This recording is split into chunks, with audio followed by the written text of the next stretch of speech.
have a nonprofit that I founded back in 2015 called Foundation for a Slavery-Free World. Slavery-Free World for short. And I did that because back in 2012, I started hearing about sex trafficking.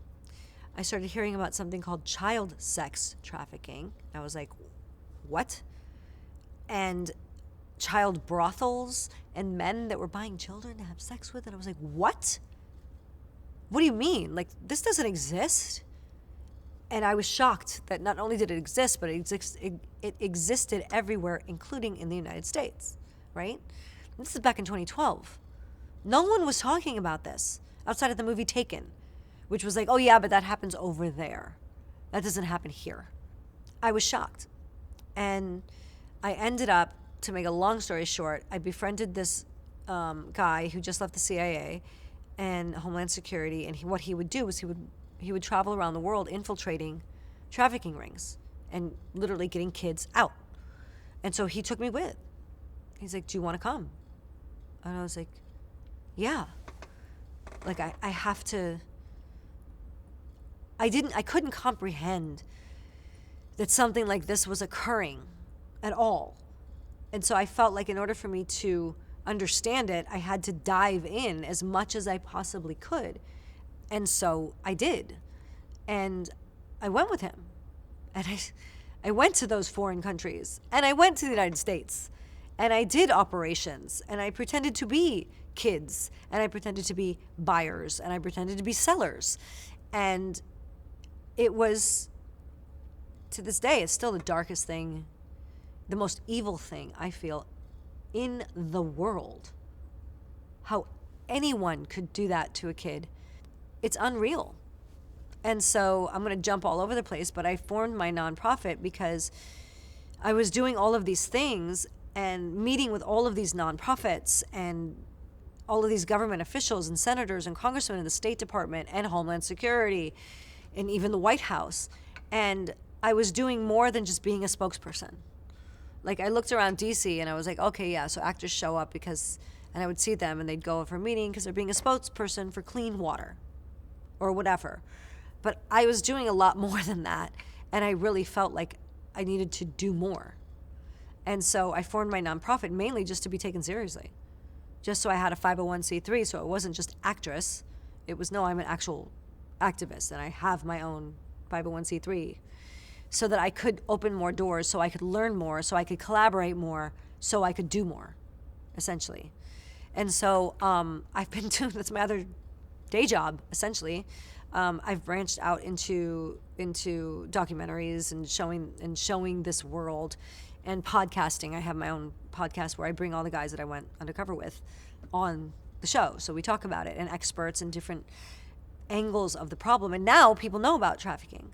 Now it's talked about. Now there's operations every year with the FBI called Operation Cross Country, where they do nothing but undercover stings to get kids out.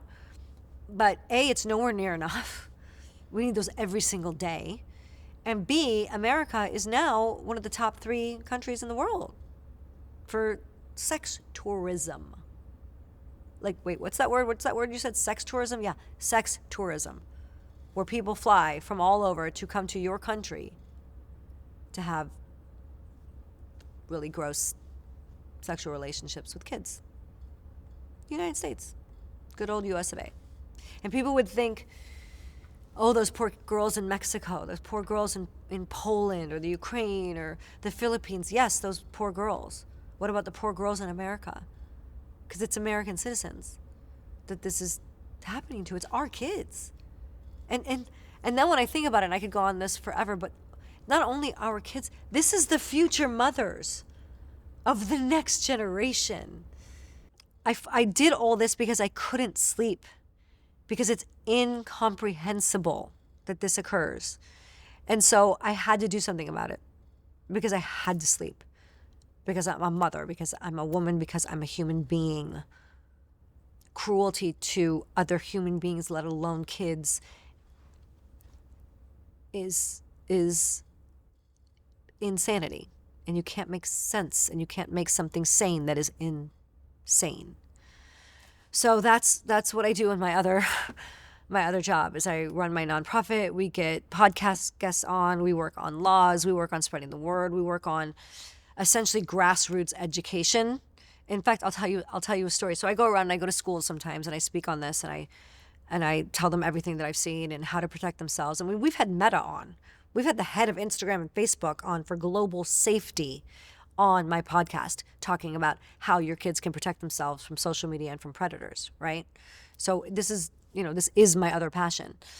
But I'll tell you a story. So a friend of mine, whose kid was born about a month before mine, he's a boy, she calls me up out of the blue and she goes, Marisol, oh my God. And I'm like, what? And she's like, I need your help. I'm like, okay. And this is someone who wouldn't come to my events because it was too dark. So she knew I did this, but she was like, I can't. And I'm like, just come. Like, I don't make it so overwhelming. I make it so you want to do something. Anyway, so she called me up and she goes, I woke up in the middle of the night and something told me that I needed to check on my son, 15-year-old boy. She's like, so I went to his room. His door was locked, like always. And I went back to bed and I got back up and I was like, no, go check on, I'm just going to say my son because I don't want to say his name. So she goes and she unlocks the door and he's not there. And she's like, oh my God. I mean, you would never guess this kid ever. So she's like, the first thing I did was call his phone. So she's like, Marisol, I called his phone. It was 2 a.m. He was in an Uber. I was like, what? He was in an Uber going to meet a girl that he had met on Instagram that sent him an Uber to 2.5 hours away. So anyway, she's freaking out. She got her son back. She starts sending me the girl's profile. I'm like, this is a fake account. This is a full-on fake account, like full-on. And if you know this world, you can tell in a heartbeat. But if you don't, you don't, right? So anyway, long story short, I put her in touch with my contacts. I worked with the sheriff. This was in Florida. I worked with the sheriff in Florida, so he got in touch with her. Long story short, they traced the call. There's no 15-year-old girl at the address where they were sending her son, and they're still tracing it and trying to see how many other people that this essentially group has been targeting in the area. But this is a kid from a well-to-do family in a normal suburb. It can happen anywhere. If your kid is online, the predators can get them. It doesn't matter. Your kid can be right next to you in bed talking to a predator and chatting because you don't know. And it sucks. And I have a kid and she's 15 and she loves being online. And so to me, we're never going to solve this by people doing ops, doing operations, taking the bad guys off the street, passing laws. It's all great. But it's like hitting whack-a-mole. I don't know if you remember that circus game where you hit and it pops up and you hit and it pops up. The only way we're ever going to make a dent in it is if you go directly to kids and you educate them and you tell them what to look for.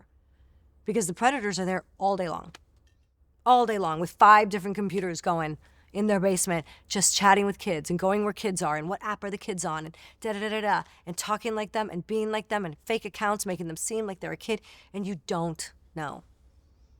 And they have all the time in the world. So that's what I'm working on. That's my, it's like my passion and my heartbreak all at once, and I won't stop, and we need more people. So thank you for letting me talk about it on this, because maybe someone will go, I know it, I'll help you, or I'll come on, or can you come speak at my school, or here's some funds, because we're building a whole curriculum out to teach kids. So it's another full-time job. So thank you.